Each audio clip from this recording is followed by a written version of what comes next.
বন্ধুরা আসসালামু আলাইকুম। আশা করি আপনারা ভালো আছেন। আল্লাহর রহমতে আমিও ভালো আছি। আজকে আপনারা আমি দেশি মাগুর মাছ রান্ধিয়া দেখাইমু।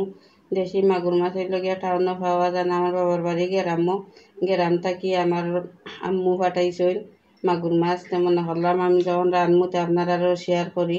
প্রথমে আমি ও মাগুর মাছখন আমার আম্মু বানাইয়া পাঠাইছেন ফ্রিজে রাখিয়া। তখন আমি আবার বালা করিয়া দইরামও, আমি লবণ দিছি, লবণ দিয়া আমি কিন্তু বালা করিয়া মাখাইমু। লবণ বালা করিয়া কষলাইমু। মাগুর মাছের মাঝে একটা ফিসলা থাকে, ফিসলাটা দেওয়ার লাগে। এখন আমার মাছটা কষলানি হয়ে গেছে। দৌকা দিটা দেশি মাছ। এখন আমার মাছটা আমি বালা করিয়া দই দিলাম।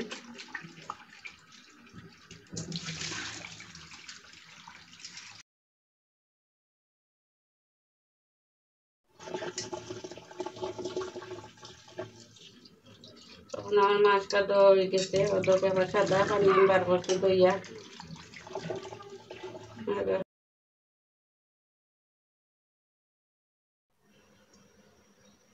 আমি মাগুর মাছটা বোনা করবো। আমি পরিমাণ মতন তেলটা দিলাম, তেলটা আমি সাইডে লাগাইয়াও দিলাম। তখন আমি পেঁয়াজগুন কাটিয়া রাখছিলাম, পেঁয়াজগুন দিলাম।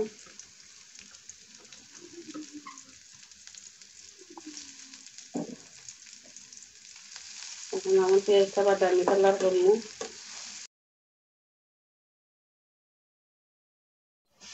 আমার পেঁয়াজটা বাদামি কালার হয়ে গেছে, আমি অল্প একটু পানি দিলাম।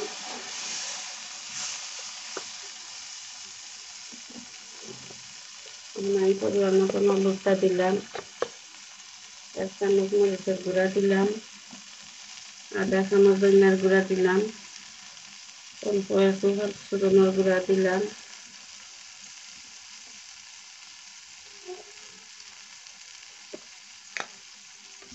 মাগুর মাছ রান্না করে অল্প একটু জিরার গুঁড়াও দিলাম। এখন আমি পরিমাণ মতন লবণটাও দিলাম।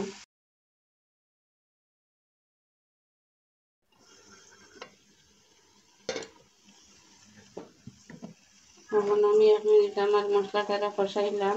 আমার মশলাটা খুব সুন্দর কষানো হয়েছে, একবার ভাজা ভাজা করিয়ে আমি কষাইছি। এখন আমি মাছগুন দিলাম, মাগুর মাছগুন।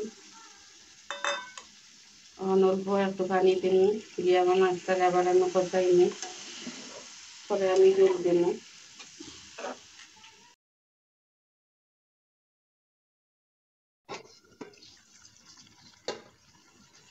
আমার তরকারিটাও দরকার কষানি হয়ে গেছে। আমি মাগুর মাছ বিরান করি না, মাগুর মাছ আমি কষাইয়া রান্ধি। আমি টমেটো সসটাও দিলাম,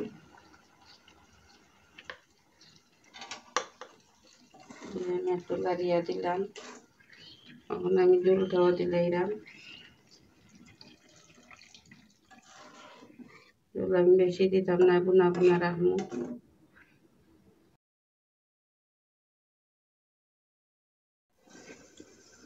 এখন আমার ভরাটা উঠলাইলাম,